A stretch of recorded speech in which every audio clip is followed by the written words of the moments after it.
കുളങ്ങാട്ടുകുഴിയിലെ കടുവ സാന്നിധ്യത്തിൽ national tiger conservation അതോറിറ്റിയുടെ മാനദണ്ഡ പ്രകാരമുള്ള നടപടികൾ സ്വീകരിക്കുമെന്ന് മന്ത്രി എ.കെ. ശശീന്ദ്രൻ. കടുവയെ കൂടുവെച്ച് പിടിക്കണമെന്ന് ആവശ്യപ്പെട്ടുള്ള ആന്റണി ജോൺ എം.എൽ.എയുടെ സബ്മിഷന് മറുപടിയായിട്ടാണ് മന്ത്രി നിയമസഭയിൽ ഇക്കാര്യം വ്യക്തമാക്കിയത്.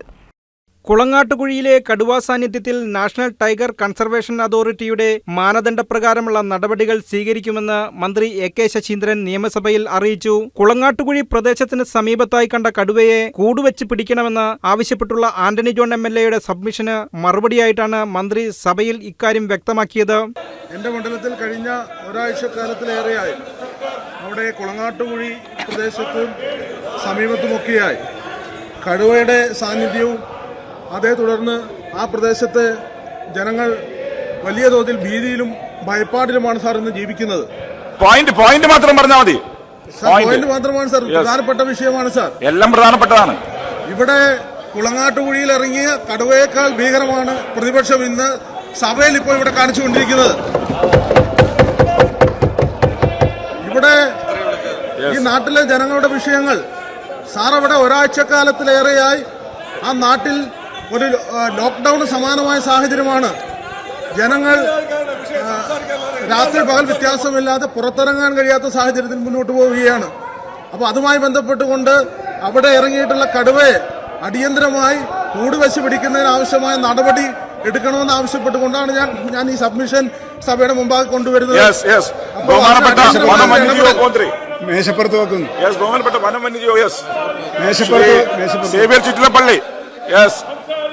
മലയാറ്റൂർ ഡിവിഷനിലെ കോടനാട് റേഞ്ചിലെ മേക്കപ്പാല ഫോറസ്റ്റ് സ്റ്റേഷൻ പരിധിയിൽ കോട്ടപ്പടി കുളങ്ങാട്ടുകുഴി ഭാഗത്ത് വനത്തിനുള്ളിൽ ഒരു പശു ചത്തുകിടക്കുന്നതായി 2025 ഫെബ്രുവരി 7 വിവരം ലഭിച്ചിരുന്നു. തുടർന്ന് മേക്കപ്പാല ഫോറസ്റ്റ് സ്റ്റേഷൻ സ്റ്റാഫുകൾ സ്ഥലത്തെത്തി പരിശോധന നടത്തിയതിൽ കുളങ്ങാട്ടുകുഴി ഭാഗത്ത് താമസിക്കുന്ന കുഴിവാലക്കാലയിൽ ചാക്കോ KS എന്നയാളുടെ 3 പശുക്കളിൽ ഒരെണ്ണത്തിനെ കടുവ പിടിച്ച് ഭാഗികമായി ഭക്ഷിച്ച നിലയിൽ കണ്ടെത്തിയിരുന്നു. വനത്തിനുള്ളിൽ ക്യാമറ ട്രാപ്പുകൾ സ്ഥാപിച്ച് നിരീക്ഷിച്ചതിൽ കടുവയുടെ സാന്നിധ്യം സ്ഥിരീകരിച്ചിട്ടുള്ളതാണ്.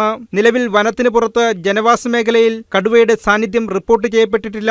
എന്നിരുന്നാലും ജനങ്ങളുടെ ആശങ്ക പരിഗണിച്ച് വനമേഖലയോട് ചേർന്ന് കിടക്കുന്ന ജനവാസ മേഖലയിൽ RRT ഉൾപ്പെടെയുള്ള ദൗത്യസംഘത്തിന്റെ പട്രോളിംഗും നിരന്തരമായ നിരീക്ഷണവും ശക്തിപ്പെടുത്തുവാൻ വേണ്ട നടപടികൾ സ്വീകരിച്ചിട്ടുണ്ട്. നിരീക്ഷണത്തിന്റെ ഭാഗമായി വനത്തിനകത്ത് 6ഉം അതിർത്തിയിൽ 2 ക്യാമറ ട്രാപ്പുകളും സ്ഥാപിച്ചിട്ടുണ്ട്.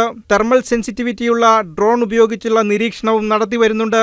5 കിലോമീറ്റർ ദൂരത്തിൽ ഹാങ്ങിങ് സോളാർ ഫെൻസിംഗിന്റെ നിർമ്മാണ പ്രവർത്തനങ്ങളും നടന്നുവരികയാണ്. പിണ്ടിമന കോട്ടപ്പടി പഞ്ചായത്ത് പ്രസിഡന്റുമാരെ വിവരം അറിയിച്ചിട്ടുള്ളതും ജനങ്ങളോട് ജാഗ്രത പാലിക്കാൻ നിർദ്ദേശം നൽകണമെന്ന് അഭ്യർത്ഥിക്കുകയും ചെയ്തിട്ടുണ്ട്. കോടനാട് റേഞ്ചിന്റെ വനമേഖലയും നാട്ടിൻ പ്രദേശവുമായി അതിർത്തി പങ്കിടുന്ന പ്രദേശങ്ങളിൽ വന്യജീവികളെ ദൂരെ നിന്നു തന്നെ അറിയുന്നതിനും വന്യജീവികളുടെ ഒളിസ്ഥലങ്ങൾ ഇല്ലാതാക്കുന്നതിനുമായി വിസ്ത ക്ലിയറൻസ് നടത്തുന്നത് പുരോഗമിച്ചു വരികയാണ്. നാഷണൽ ടൈഗർ കൺസർവേഷൻ അതോറിറ്റിയുടെ മാർഗനിർദ്ദേശങ്ങൾക്കനുസരിച്ച് രൂപീകരിച്ചിട്ടുള്ള കമ്മിറ്റി സ്ഥലപരിശോധന നടത്തിയിട്ടുണ്ട്. കൂടുവയ്ക്കുന്നതുൾപ്പെടെയുള്ള മറ്റ് നടപടികൾ നാഷണൽ ടൈഗർ കൺസർവേഷൻ അതോറിറ്റിയുടെ മാർഗനിർദ്ദേശങ്ങൾ അനുസരിച്ച് സ്വീകരിക്കുന്നതാണെന്ന് സബ്മിഷന് മറുപടിയായി മന്ത്രി വ്യക്തമാക്കി.